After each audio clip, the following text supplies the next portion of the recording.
Students, स्वागत है आपका free study bye Lodhi sir के यूट्यूब चैनल में। मैं कृपाल लोधी। दोस्तों, आज हम आपको बताने वाले हैं प्रमुख रासो परंपरा के रचनाकार और उनका रासो ग्रंथ।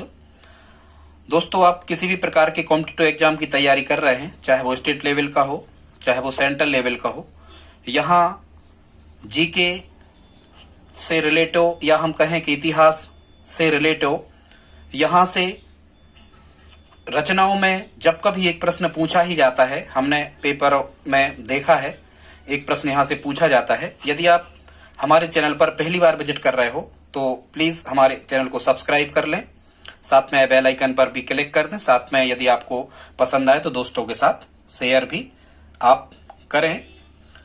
तो स्टूडेंट्स, आइए देखते हैं प्रमुख रासो परंपरा। हालांकि सबसे पहले आपको यह समझ जाना आवश्यक होगा कि रासो परंपरा क्या कहलाती थी।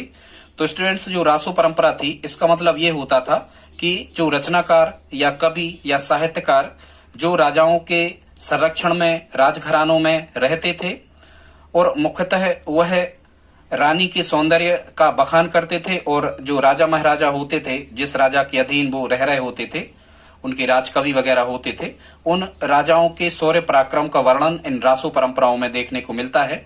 और एग्जाम में मुख्यतः पूछा क्या जाता है कि कौन से रासो का रचनाकार कौन है, ये पूछा जाता है। कभी ये नहीं पूछा जाता कि कौन सा जो रासो था इसमें किसके कहानी के बारे में बताया गया है, या ये राजा किस वंश से रिलेटिव थे, या ऐसा कुछ नहीं पूछा जाता है। अपन को तो केवल इसमें से क्या याद करना है, रासो की रचना और उसका राइटर कौन था। तो हम आपको एक बहुत अच्छी ट्रिक के माध्यम से ये बताने का प्रयास कर रहे हैं। तो देख लेते स्टूडेंट्स, ट्रिक कैसी आपको याद रखना है। इसकी ट्रिक है, पृथ्वी दाई के 20 नर हंस बिन खुद पज गए या बुझकर रास हो गए। स्टूडेंट्स, आप 2 बार यदि इसको पढ़ते हो, पृथ्वी दाई के, कोई दाई हैं जिनका नाम है क्या, पृथ्वी, ठीक है, पृथ्वी उर्वी कुछ भी हो सकता है। पृथ्वी दाई के 20 नर, उर्वी पर्यायवाची है पृथ्वी का, तो पृथ्वी दाई के 20 नर हंस बिन खुद पज गए, ठीक है। पृथ्वी दाई के 20 नर हंस बिन खुद पज गए या बुझकर राख हो गए या बुझकर रास हो गए। यदि आप एक लाइन स्टूडेंट से याद कर लेते हो तो निश्चित रूप से यहां आपको कंफ्यूजन नहीं होगा, आप बड़ी आसानी से इनको याद कर पा रहे होंगे। अब हम देखते हैं कि इस ट्रिक को कैसे हल करना है। तो सबसे पहले यहां लिखा है पृथ्वीदाई, इसको आप जोड़ लें। ये तो जनरली सभी को पता होता है कि जो पृथ्वीदाई का यहाँ अर्थ है, ये तो जनरली सभी को पता होता है कि पृथ्वीराज रासो के जो रचनाकार हैं वो कौन है, चंद्रबरदाई, ठीक है। पृथ्वीराज रासो किसने लिखा, चंद्रबरदाई ने लिखा। फिर यहाँ पर लिखा है 20 नर। तो दोस्तों, यहाँ 20 नर का मतलब होगा सीधा सीधा 20 से बन जाएगा यहाँ बीसल देव रासो, और नर से बन जाएगा नरपति नाल। मतलब बीसल देव रासो के रचनाकार कौन है, नरपति नाल बीसल देव रासो के रचनाकार है। ठीक है स्टूडेंट्स, आगे देखते हैं। फिर यहाँ लिखा है हंस, तो यहाँ हंस से बनेगा, हा से बन जाएगा, इस हा से बन जाएगा हम्मीर रासो, और हम्मीर रासो की रचनाकार इस सा से बन जाएगा सारंगधर। घबराना नहीं स्टूडेंट्स, ये हमने 12-13 लगभग आपको बताए हैं। जब आप सन आते हैं तो आपको बिल्कुल निश्चित रूप से आप सही आंसर लगा पा रहे होते हैं, आप लगा के भी देखना।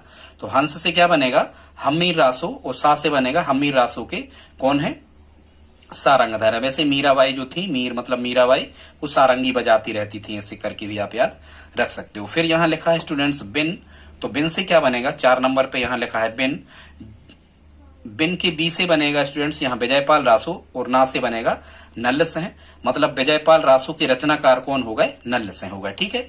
आगे देखते हैं 5 क्रमांक पे यहाँ खुद लिखा है, तो यह खू से बनेगा स्टूडेंट्स खुमान रासो, और दा से बनेगा दलपत विजय। कहने का मतलब ये हुआ कि खुमान रासो के रचनाकार हो गए दलपत विजय। फिर यहाँ लिखा है पज, तो पज से क्या बनेगा, पा से बनेगा परमाल रासो, और जा से बनेगा जगनिक। मतलब परमाल रासो के लेखक या रचनाकार कौन हो गए, परमाल रासो के जगनिक हो गए, पज का अर्थ हुआ। फिर यहाँ बुझ शब्द लिखा है, यहाँ बू से बनेगा बुद्धि रासो, क्या बनेगा, बुद्धि रासो, और जा शब्द से बनेगा जल्लड़। बुद्धि रासो के रचनाकार कौन है, जल्लड़, ठीक है स्टूडेंट्स। वैसे ही जग में परोपकार करना चाहिए, जग में हमें परोपकार करना चाहिए, परमाल रासो जगनिक, कैसे आप याद रख सकते हो, ठीक है। फिर यहाँ क्या लिखा है, कर, क्या लिखा है, कर। कर से बनेगा स्टूडेंट्स कलयुग रासु, का से बनेगा कलयुग रासु और रा से बनेगा रसिक गोविंद। ठीक है, वैसे ही कलयुग में आप कब मोक्ष की प्राप्ति कर सकते हो, जब आप गोविंद की रसिक बन जाएं, गोविंद का नाम बार बार लें। कलयुग रासु रसिक गोविंद। फिर यहाँ 9 नंबर पे क्या लिखा है स्टूडेंट्स, 9 नंबर पे लिखा है रास। क्या लिखा है 9 नंबर पे? रास। रास से बनेगा, रास की रा से बनेगा यहाँ राम रासु और सा से बनेगा समय सुंदर। ठीक है, तो कैसे आप याद रख सकते हो, यदि आपका समय बहुत सुंदर बनाना है तो राम राम रटना पड़ेगा। ऐसे करके आप याद रख सकते हो। राम रासु की रचनाकार कौन है स्टूडेंट्स? तो है समय सुंदर। ठीक है, कैसे आप याद रखोगे, यदि आपको अपना समय सुंदर बनाना है तो राम राम रटना पड़ेगा, ऐसे याद रखना। राम रासु के राइटर कौन है? समय सुंदर। फिर यहाँ 10 नंबर पे लिखा है स्टूडेंट्स, 10 क्रमांक पे यहाँ लिखा है रतन रासु। रतन रासु के जो लेखक थे उनका नाम था कुंभकर्ण। रतन रासु के राइटर स्टूडेंट्स कौन थे? रतन रासु के राइटर थे, रतन रासु के राइटर कौन थे? कुंभकर्ण। वैसे ही आप याद रखना, ये कुंभकर्ण रामायण में हमने देखा है, ये कुंभकर्ण रावण का भाई था। तो ऐसे याद रखना कि जो रावण कुंभकर्ण को रतन मानता था, क्या मानता था? रतन मानता था। या फिर ऐसे जोड़ना, यहाँ तन शब्द लिखा है तन, तो आपने देखा ये कुंभकर्ण का तन मतलब शरीर कितना भयानक, कितना विशाल था, ऐसे भी आप याद रख सकते हो। रतन रासु के राइटर कौन है? कुंभकर्ण। फिर स्टूडेंट्स यहाँ 11 नंबर पे लिखा है कुमारपाल रासु। क्या लिखा है? कुमारपाल रासु। और कुमारपाल रासु के रचयिता हैं देवप्रभ। कुमारपाल रासु की रचयिता है देवप्रभ। वैसे आप इसको ऐसे भी याद रख सकते हो, कई कई व्यक्तियों के नाम होते हैं देव कुमार। क्या नाम होते हैं? कई कई व्यक्तियों के नाम होते हैं देव कुमार। तो देव यहां से लेना और कुमार यहां से।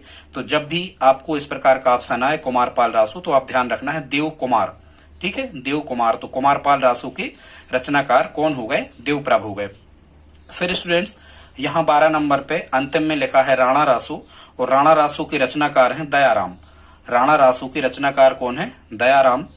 वैसे ही मुगलों ने राणा प्रताप से कहा था कि भाई हम दया कर देंगे यदि आप मुगलों की अधीनता को स्वीकार कर लें तो। ठीक है, तो राणा प्रताप जी ने क्या कहा कि भाई हम तो राम को प्यारे हो जाएंगे, पर हम आपकी मुगलों के अधीन हम नहीं होंगे।